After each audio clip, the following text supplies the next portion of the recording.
உங்களுக்கு எவ்வளவு ப்ரப்போசல்ஸ் வந்திருக்கு உங்களுக்கு? ஆக்சுவலா வரும், ஒரு சில ப்ரப்போஸ்லாம் வரும், ஒரு சிலர் ப்ரப்போஸ் பண்ணுவாங்க.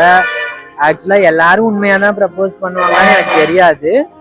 அதே நேரம் நான் ஆல்ரெடி ஏற்கனவே ஒரு டைம் லவ் பண்ணி அதெல்லாம் பிரேக்கப் ஆயிடுச்சு.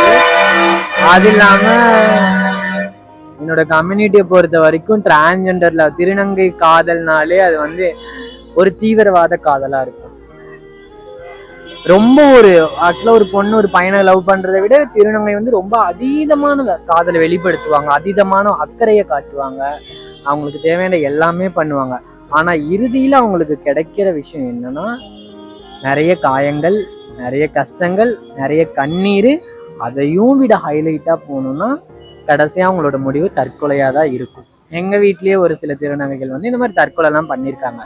என்னோட பொண்ணு, என்னோட ஃப்ரெண்டு, இந்த மாதிரி ஒரு சிலர் பண்ணியிருக்காங்க. அதெல்லாம் எங்களுக்கு ரொம்ப ஒரு வருத்தத்தை கொடுத்துச்சு, ரொம்ப பெரிய கஷ்டத்தை கொடுத்துச்சு, வருத்தம். எங்க கூடயே டிராவல் பண்ணி வந்தாங்க, திடீர்னு அவங்கள இறந்து எங்களால யோசிக்கவே முடியல.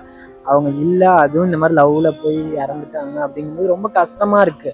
அதனால என்ன சொல்லுவோம்னா, திருநங்கைகளை லவ் பண்ணுங்க, உண்மையா பண்ணுங்க, இல்லைன்னா பண்ணாதீங்க. தயவு செய்து திருநங்கைகளோட மனசோட மட்டும் ஃபீலிங்ஸோடையும் உணர்ச்சிகளோடையும் விளையாடாதீங்க. இது எதோட வேணா விளையாடுங்க, அவங்களோட உணர்ச்சிகளோடையும் ஃபீலிங்ஸோடையும் விளையாடாதீங்க.